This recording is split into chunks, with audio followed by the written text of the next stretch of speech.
Hello and welcome to Roots of Sustainable Impact, where we give you practical strategies and insights on how to build thriving, resilient, and impact-driven organizations. I'm your host, Eloisa Marquez Gonzalez. Today, I'm very excited to be joined by my guest, Chris Whitehead. Chris is a senior environmental justice consultant at Worley, and he has extensive experience with air quality and more recently has been working in the area of environmental justice. So today we're going to dive into how organizations can partner with communities to build their environmental justice programs and also their sustainability programs.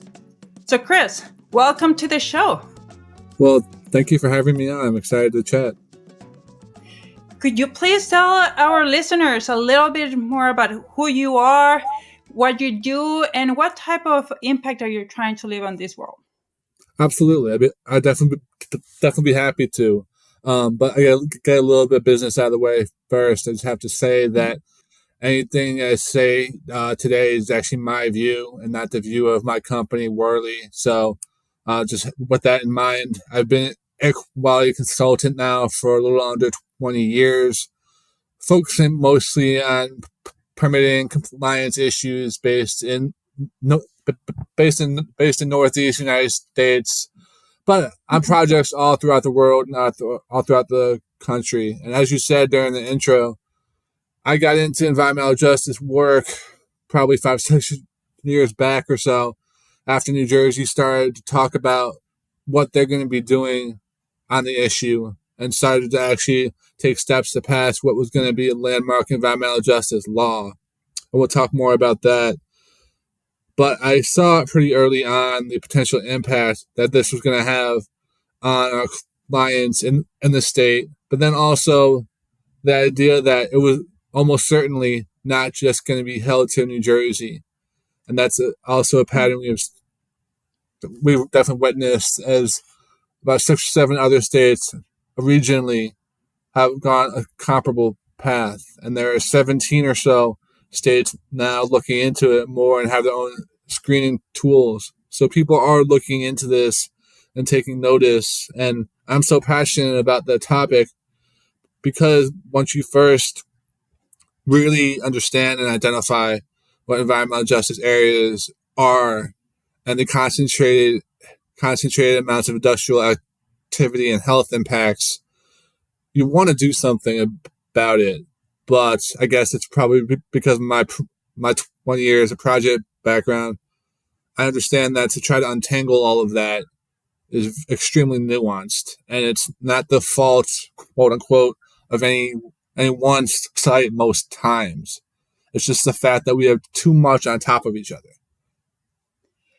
Yes, and so before we dive further into the topic, why don't we start by telling our listeners what is environmental justice? So for those who are not very clear on what that is, and also they know, and also to make sure that we're all on the same page on how are we discussing environmental justice? What's the context that we are discussing it in? So if you do me the favor of defining EJ for us. Absolutely happy to. And that's actually a great point too. I don't think we spend enough time really focusing and just getting on the same page as to what exactly the definition of certain terms actually is. So the EPA definition of environmental justice is fair treatment and meaningful involvement of the public in environmental decisions for the local community. Paraphrasing, obviously, a little bit. But what it boils down to is people in these areas want to be part of the decision-making process. And they want better engagement than they've had historically, because I could probably spend an hour just on that, but the historic models haven't worked at all. And it comes down to, for the industrial side, environmental impact analysis, which any consultant can do if they're comfortable with this stuff. And then just actually doing trainings and being transparent as to what your environmental impacts actually are and the steps you're taking to actually potentially minimize them going forward.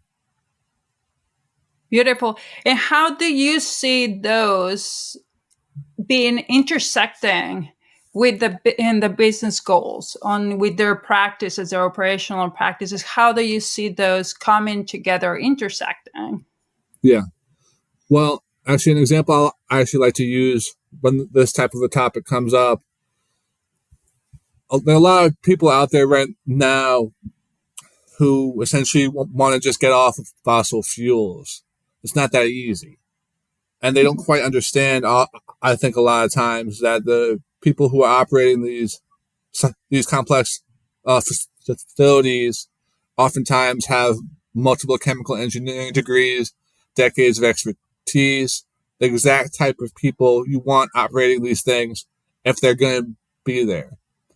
And in my experience, there really isn't the environmental bad actors to the extent that there were decades ago when people didn't care about any of this stuff, just dumped things in rivers, almost didn't know better, but some could have. That's probably a topic for another time.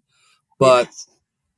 most times I find people take pride in their site and try to do things the right way and take pride in trying to be a good neighbor and a good partner in a certain area. That's where I think EJ overlaps. Absolutely.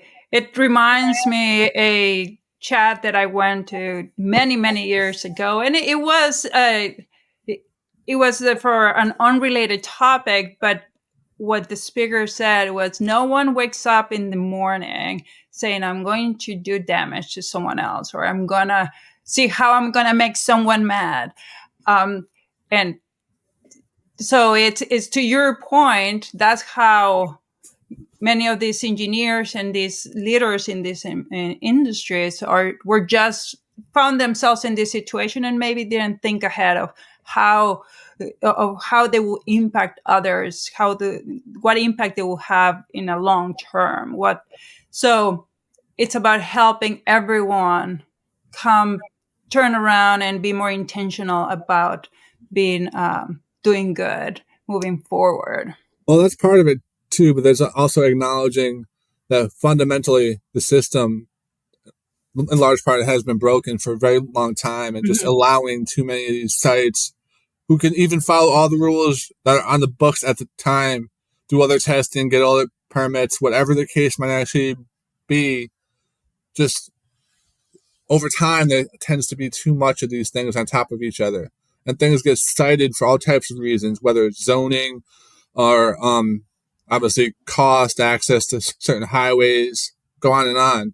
But over time, that develops, and there's just too much, and the people who might have lived in a house in that area for 50 years, all of a sudden they have another 10 factories on top of them. And so how do we start as organizations that we realize, you know what, it could have been done better. There's a better way. We made decisions. I want to move forward in a different way. What ways can they start moving forward, incorporating the environmental justice, incorporating better practices? What has been your experience on when working with folks to say, you know what, there's a better way. Guide me. Absolutely. It comes down to a couple of fundamental steps. The first one, we always advise any site that's going to build new or potentially go into a new area, do a social baseline analysis to understand the community that they're going into. What do the demographics look like? What existing health conditions are there? What problems are there? Just try and get the best picture you can. And that's not that much effort really to do that. And then next step is, what exactly are you proposing? Is there a need for it in the area? Of course, all these projects have to be justified economically, and there's nothing wrong with that. But then on top of that, what steps are you taking to minimize your environmental impacts in the area, whether it's air emissions, water effluents, taking into account climate change impacts, and understanding actually where all those trends are going over the next few years so you can actually plan intelligently.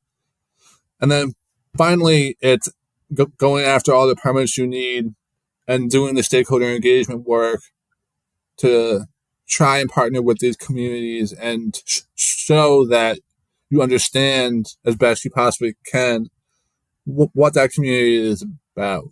What are the problems that they have been actually facing over time? What do they want out of potential businesses who are coming into the area? And potentially also, most importantly, how do they want to be heard? Because oftentimes they don't think they are being heard, and they might get 2 minutes to talk at a public hearing or submit comments on a permit, but that's it. And I don't think that's good enough. And thankfully, a lot of states and various entities are pushing past that to a more ongoing partnership model.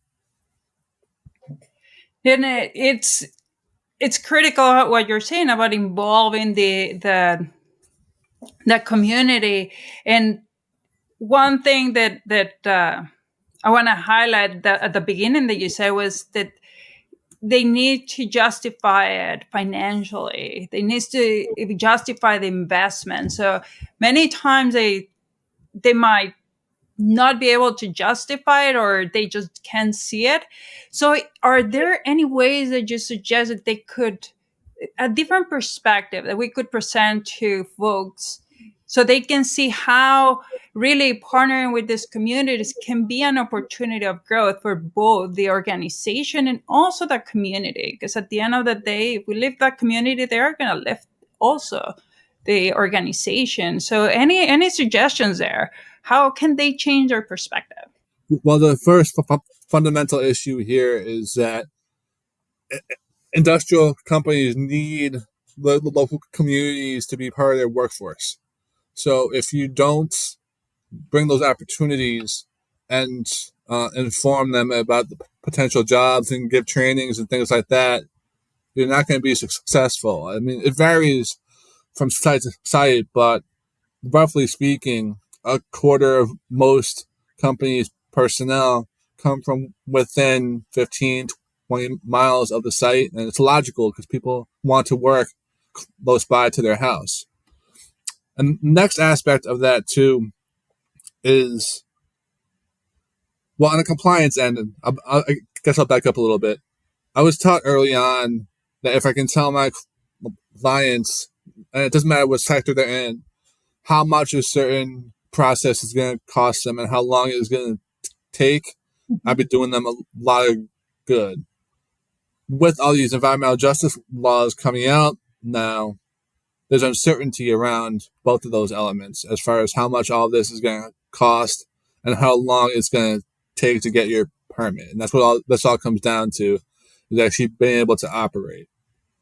And states like New Jersey are trying to focus on what's called cumulative impacts analysis, which steps back to what I was talking about before, the fact that there is just too much going on in these areas. And how does each individual site contribute to various adverse stressors in that community and potentially make existing health impacts worse? And I think it's important for sites to not be as scared about this process, because there's a lot of fear out there right now, and I don't think that's productive. And if you proactively engage with the various agencies and just objectively put your information out there, almost without a contradicting example, every site I can think of has done better if they've taken those steps. And are there any ways that these organizations can measure their impact, their improvements? Because as you say, it can be a long-term investment, Yeah. and we all know that there's the leadership and the organization as a whole needs to know now how they are progressing in the short term, but the real impact is going to be long term. So any suggestions on how they can then measure today to know they're moving the needle in the right direction? And Sure. it's not going to be perfect, but ways that they can keep the pulse on how they're impacting those communities. Absolutely. Well, the first obvious example is to look at whatever emissions Mhm. laws is or water conditions that you might have for your operating permits, and has your site been doing over time? What's your actual emissions profile versus your potential to emit? Those are two very, very different concepts that people get confused all the time. Most often in permits to operate, they're going to list the potential to emit because it gives the operator flexibility. But the actual emissions for the site are actually usually much, much, much lower. So it's just being um, as you just informing the community about what's actually going on, what your various processes are, various steps you might have taken to actually reduce raw material costs. EPA and Department of Energy is offering a lot of funding right now for zero emission vehicle processes and energy efficiency steps and things to take emissions out of overburdened areas. And they're trying to actually reward and fund creative projects that try and do just that. And in my experience over the last couple of years, a lot of these sites could hear about these grant ops, but not understand how to actually go about getting them, or at times not have the investment to actually put a sound application together. So, in a lot of ways, if you look at that, it's a barrier to entry for people to get these types of funds. Okay, wonderful.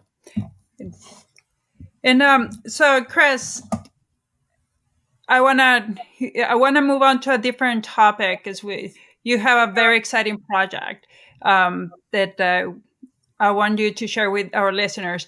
But before we do that, my last question on this area is: I would like you to help us imagine a future where we have this fictitious company that can totally exist, where environmental justice is fully integrated into their operation, where they actually and I really hope that this is the way that businesses run in a future. So can you help us paint a picture of what that future perfect organization would look like, so our listeners can imagine where they can be in a future? Sure. Well, the answer to that is I'm not trying to be funny here, but it really depends on who you ask.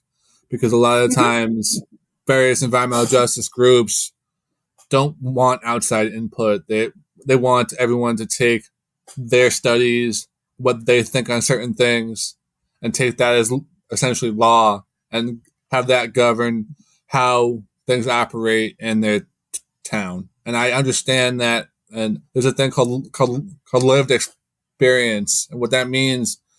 Only people who live in these areas can actually really understand what it's like to have higher rates of asthma, to have higher rates of heart problems, on and on and on. It's 100% accurate, but it's difficult to have decades of sites operating mostly or trying their best to do everything that they're being asked of, and then all of a sudden asking them to move out. That's not sustainable. I think there's a better way to do this zero sum that brings down environmental impacts in the area while also doing it sustainably and giving the employment opportunities and decarbonization opportunities that so many people want. But to get there, you have to understand the various logistical needs that have to be met first. So it's a complicated issue. So if we're gonna summarize everything that we have discussed, for our listeners who are thinking like, I really want to start incorporating environmental justice into my organization, doing the right thing, what are a couple of steps that they can take to get started, because Sure. we need action, even though it's a couple of steps that will create a momentum. So Agreed. what are a couple of steps that they could take to get started? Well, the first one is just do a little bit of homework on the various choices over the past decades that have actually caused this issue. You're not going to really understand or be able to incorporate the sound EJ policy without understanding first what caused all of this. Once you do that, though, you go to the step I talked about before, doing a social baseline analysis for the community you're trying to be a part of. And you can never really understand how to be a good neighbor if you don't know who your neighbors are. All And right. then finally, you're not trying to change minds. It's frankly a little arrogant to think you could, and I think a waste of time. It's more just trying to be transparent and honestly and objectively talking about your operations and showing the pride that you might have in the I don't know, there might be improvements you made over the years that brought down emissions or trend lines that are better, or not every site. Well, I should say this another way. Every site has problems. Being honest about an issue you're still working on is going to buy you a lot of credit with all these groups. Um, you might not get an answer immediately for how to fix something, but showing a process of continuous improvement and trying to be informed and make the best choice available at that time tells a story over time. Correct. It's not a destination but a journey. Exactly. Beautiful. Well, thank you for that summary. And now I would like to turn to the very exciting project that you have had for this past year. So I will let you share with the group, with the listeners, your project. I don't want to steal your thunder. So Well, thank you for that. What she's alluding to is around 7, 8 months ago, I started a podcast called Perspectives on Sustainable Development. And it was a direct answer to something we've been hearing again and again from local community groups who wanted to have high quality free education or source where they can learn more about this stuff and trust the information that they're getting. So I got to thinking, okay, can we put something together where I bring on multiple experts on environmental justice, climate change, sustainability, decarbonization topics each episode, and have them challenge each other and talk about where they're coming from. Because I think that understanding multiple perspectives and how this is an absolutely nuanced battlefield, to be honest, will make ultimately more of these projects happen. And again, I said this before, actually my goal is to bring down emission profiles in these areas, help bring more opportunities in these areas, but to do so objectively. So that's what I'm trying to do with the podcast and bring people on to talk about topics that they know better than almost anybody. And it's been incredibly humbling and impressive that almost everyone I've asked to date has actually agreed to come on, because I think there's something about what I'm trying to do that resonates, but then also people are extremely prideful in all the effort that they're taking on these types of projects. wonderful. Yes. And it's about putting the word out there.